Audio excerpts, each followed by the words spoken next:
Welcome to you all. Thank you very much for coming to... Yeah, I'm going to talk about that in a moment here.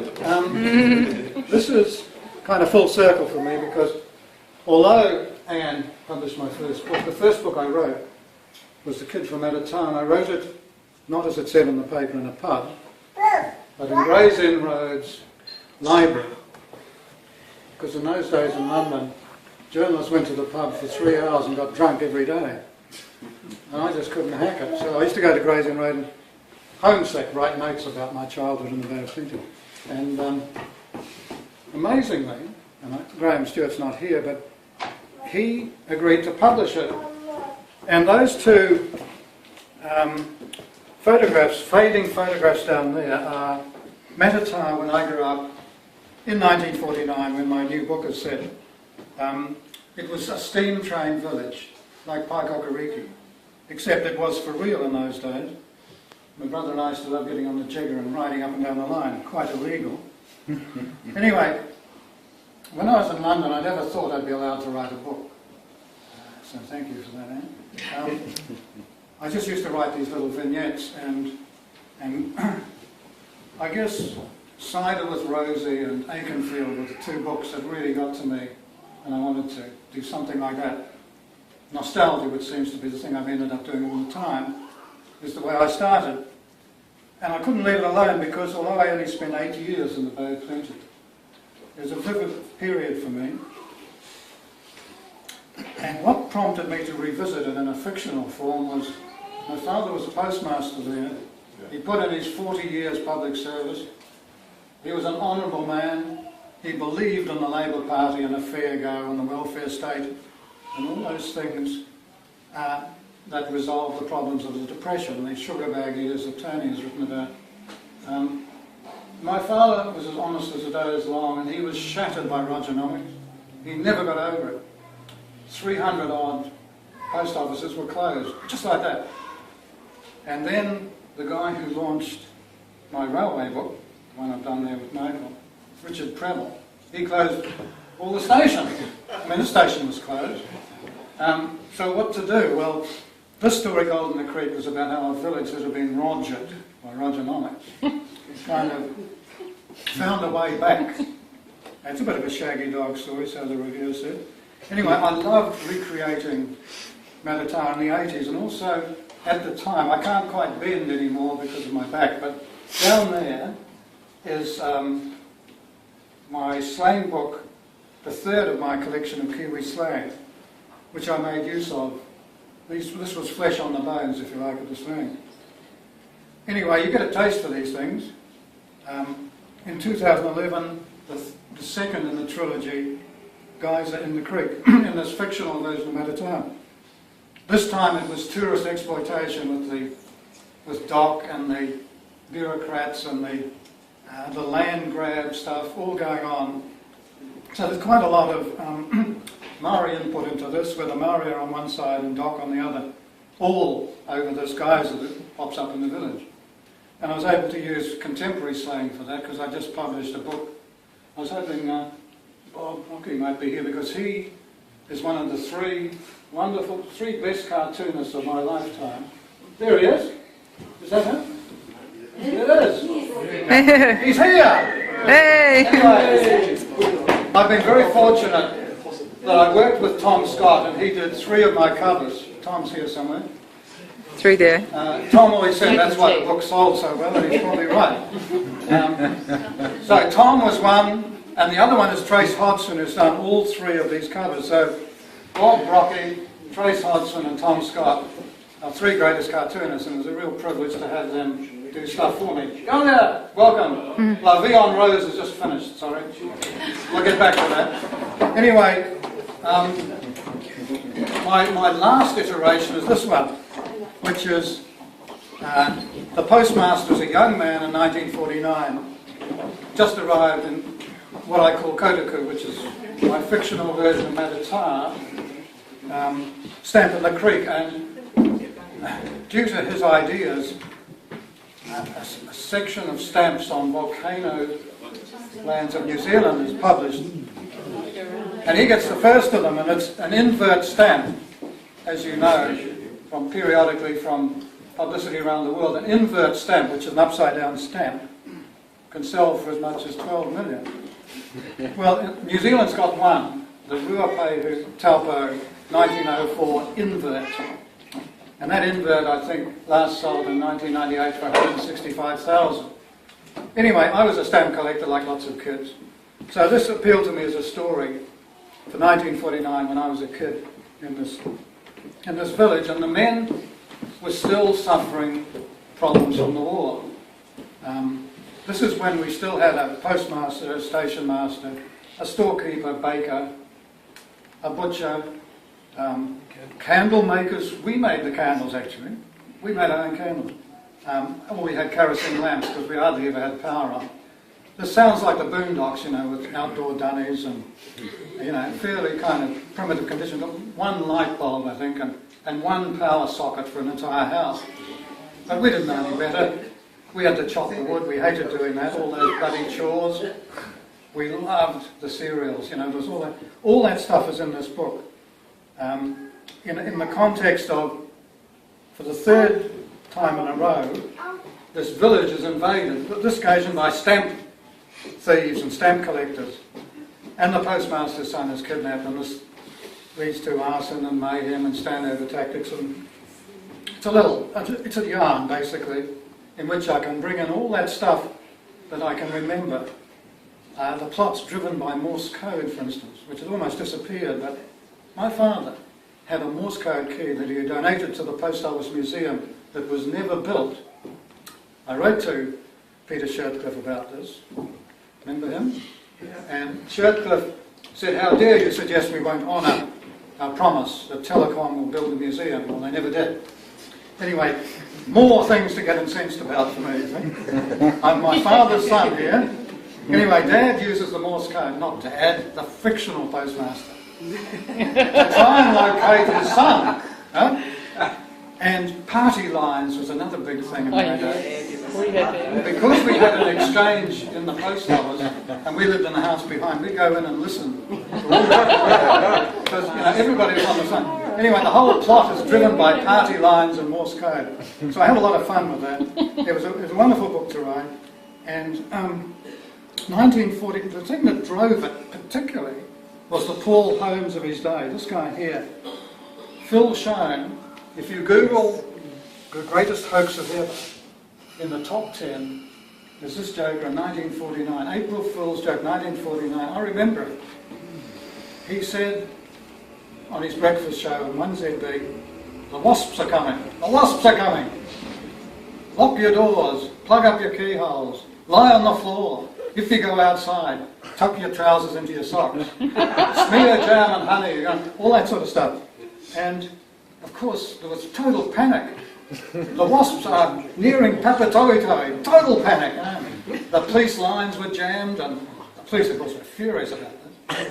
And he had to go on his program and apologise on strict instructions from the Minister of Broadcasting. This was an election year, and the bureaucrats and the politicians hate being embarrassed, and he'd embarrassed them. So in my story, 1 week later, the postmaster at Kotaku is embarrassing the government. So he's got bureaucratic problems to deal with as well. But this guy, Phil Shone, is a very funny man. He served in the Pacific during the Second World War for 3 years, and he first heard American radio in Guadalcanal, and he loved it because it was so irreverent. We had the stuffy British way of doing. So he brought back these ideas. He'd heard the famous Orson Welles, "The Martians are coming" radio, so he thought he'd do his own one, which was "The Wasps are coming." And he got reamed out totally for that. But here he is, he wasn't allowed to do outside broadcast because that was a no-no. So he got up on the roof, and here he is, there's a photo of him, up on the roof, broadcasting every morning for 3 hours, and that's his manager. It's wonderful photos. Look at him, with a stack of sandwiches this high. And here he is with Australia upside down on his suitcase, up to some other city. And Phil Shone's a very funny man, and he drives the plot. There's a lot about this April Fool's joke in the book. So I really enjoyed writing it, and I was trying to play on my boombox. Thank you Obsolete. particularly to Robin for the food that we're eating. Yes, Robin. Absolutely magnificent. And her sister, who's an equally good baker, for the Lamingtons, Rowena, who's over there. Now, I also have to thank Liverpool Ken Hales, Rowena's husband, who I told him I wanted 1949 hits. Right, and I googled them and found out what they were. Number one in 1949 was Ghost Riders in the Sky. It's a magnificent song. And the words are here, if anybody's interested. They make you shiver, they're so good. And I think Mule Train was number 3. While you're all talking, it was playing on this thingy here. And there's some other memorabilia about 1949, Mao Zedong and the first jet plane, the Comet, British Comet. You can have a look at all that if you like. George Orwell's 1984 was published 1949, not 1948. Okay, so there's more memorabilia there, but what we've got to launch this book is another person I want to thank. Francis Mills entertains us down at the open mic night. Magnificent stuff. He's got a voice like Johnny Cash. He sings a lot of Van Morrison and Dylan. I don't think anybody does it better, including them. He is great. And he's going to sing, for the first time ever, one of the poems Michael O'Leary wrote when we did our rail journey book. Michael and I went to Auckland on the train, and Michael published in this book, The G'day Country Redux, reprinted my journey around the country, a poem for every chapter. And Francis is trying out for the first time Matatā, which is this little village I grew up in. There's about, 20 others, and Francis may go on to do more. Hopefully he will, because he's got a very mellow voice. He's a lovely player, and I thank him for the generous open mic nights, and also, in my case, I often go up and tell him how much I've enjoyed something. He said, "Oh, that was by Greg Brown." I said, "Who?" In my letterbox the next morning, a CD of Thank you. The other guy I want to thank, of course, is Michael, who for 10 years has been... Yes, clap him in a minute. For 10 years, Michael O'Leary has been a good companion in my life in Whakakariki.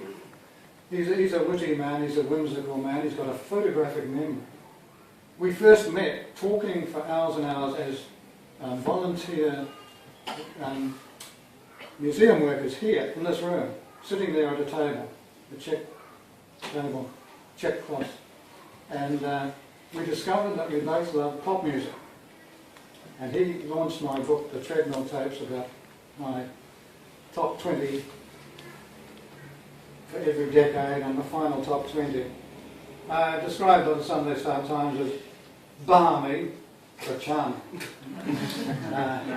Which is kind of okay, 50%. So, Michael and I talk about pop music. I can start every pop song ever heard of, and he can finish it.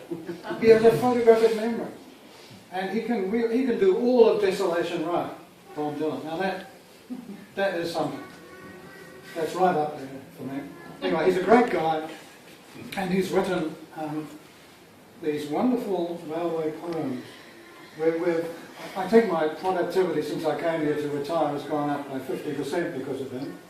He launched the Treadmill Tapes. We did this book together. He did the cover of another book of mine, which Susie brought me in a photograph of, down there, The Promised Land, a couple of years ago. So Michael, thank you for your generosity of spirit. Yeah. And here we go.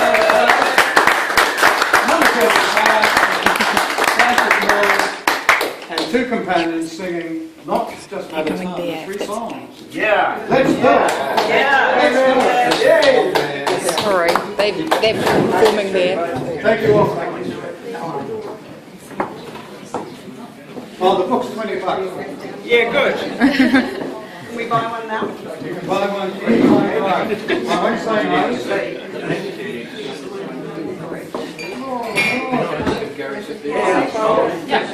Take a nice photo. Hello. I'm sorry, I've been rushing around.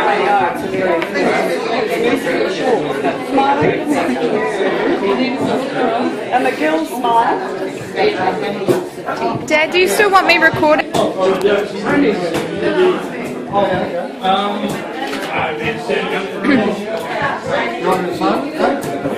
Dad, maybe we'll hear this first. We'll do this first and then the book sales afterwards. Yeah, we're doing this. Could we have everyone's attention for this song, just briefly?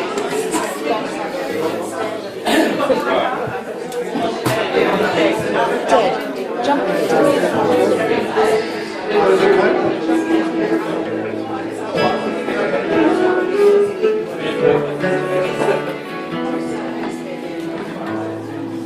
Now this one, you can all join in on the chorus, which goes like this.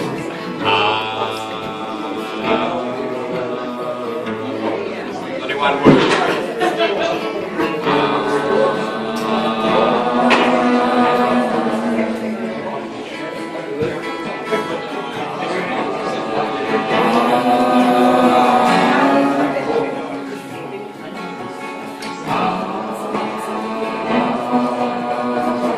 Either ah or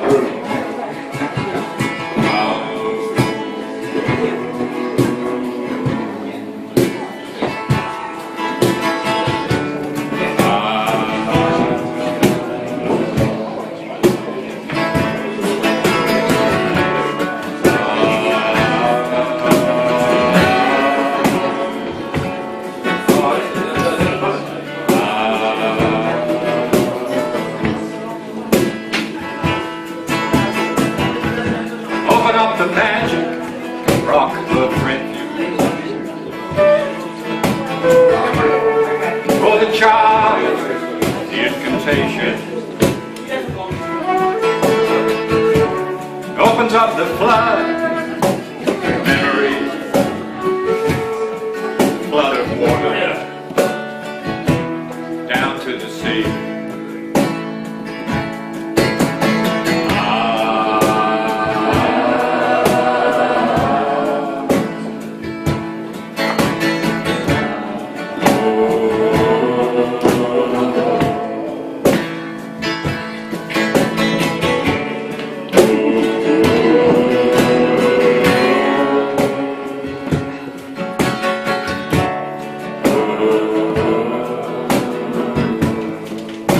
Second verse. See those rail lines all washed away. See those old rail lines all washed away. Like those games we played in Madison. Just like those games we played in Madison. I have gone, those lines live on in matter times. Yes, I have gone, but those lines live on in matter times.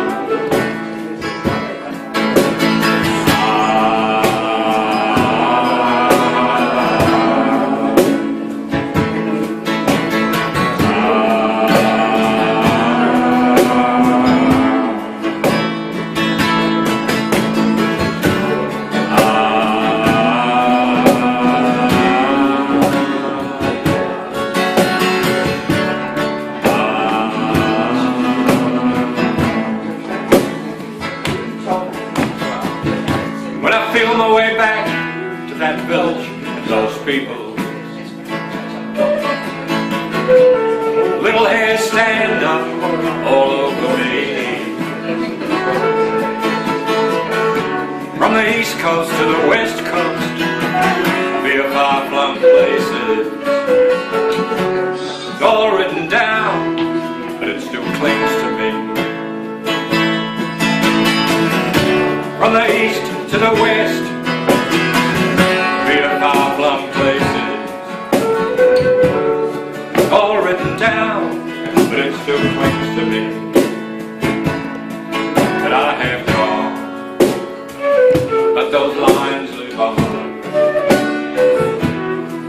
in Manitoba. It's my grandson, by the way.